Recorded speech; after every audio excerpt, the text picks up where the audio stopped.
सुबह हो गई है। लगता है ये अपने परिवार से पिछड़ गया है।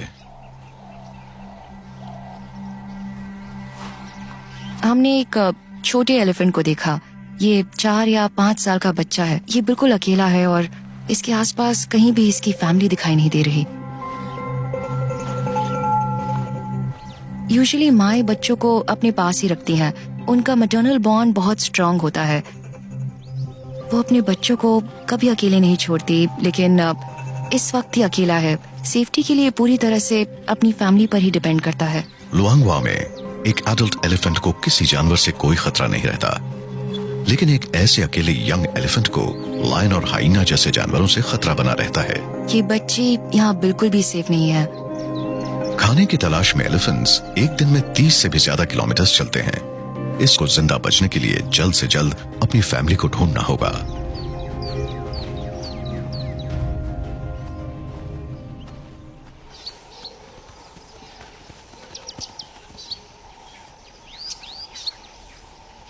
यहां सिर्फ एक यंग एलिफेंट ही नहीं घूम रहा, बल्कि 3 पंक मेल्स भी अपने प्राइड को छोड़कर निकल पड़े हैं। उन्होंने ग्रेस और बाकी कब्स के साथ साथ इन्हें सेफ रखने की अपनी जिम्मेदारी को भी छोड़ दिया है। बड़े मेल्स इसी तरह से बिहेव करते हैं।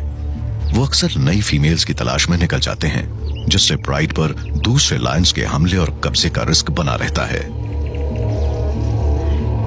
किसी प्राइड पर कब्जा करने वाले दूसरे मेल लायंस ही कब्स को जान से मार देते हैं।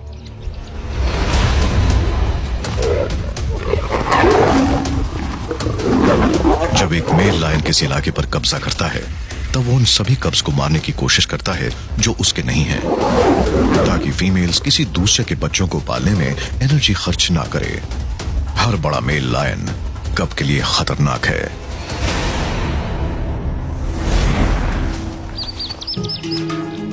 लुआंगवा की इन ओवरलैपिंग लाइन टेरिटरीज में सिर्फ ग्रेस और अकेले रह गया प्राइड ही नहीं, बल्कि हॉलीवुड प्राइड के नए कब्स भी खतरे में हैं। क्योंकि पंक्स हॉलीवुड प्राइड के इस इलाके की तरफ बढ़ रहे हैं। अगर इन्होंने बच्चों को देख लिया तो ये उन्हें नहीं छोड़ेंगे।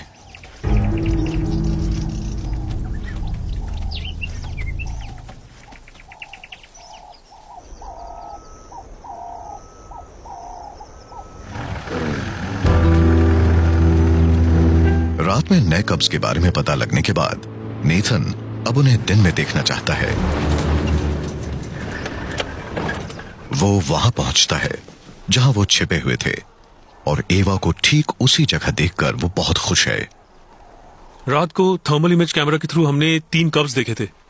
अगर लक अच्छा हुआ तो आई होप वो हमें डे टाइम में दोबारा नजर आए। ज्यादा दूर नहीं गए होंगे। उसे इंतजार नहीं करना पड़ा।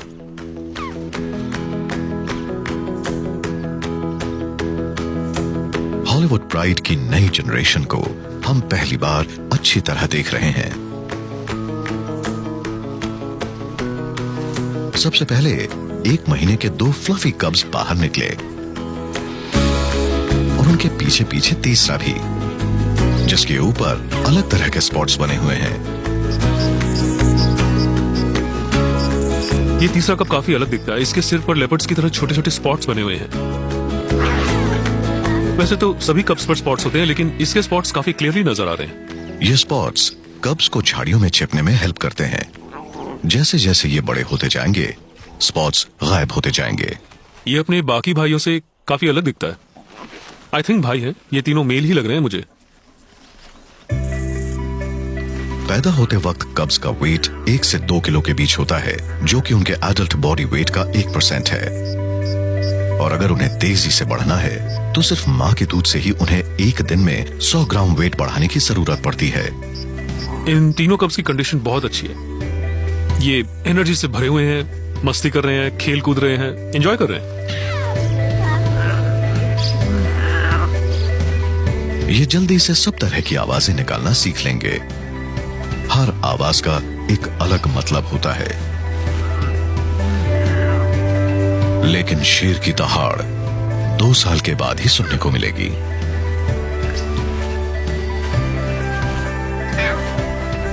हॉलीवुड प्राइड से मिलने के लिए अभी भी 4 हफ्ते का समय बाकी है।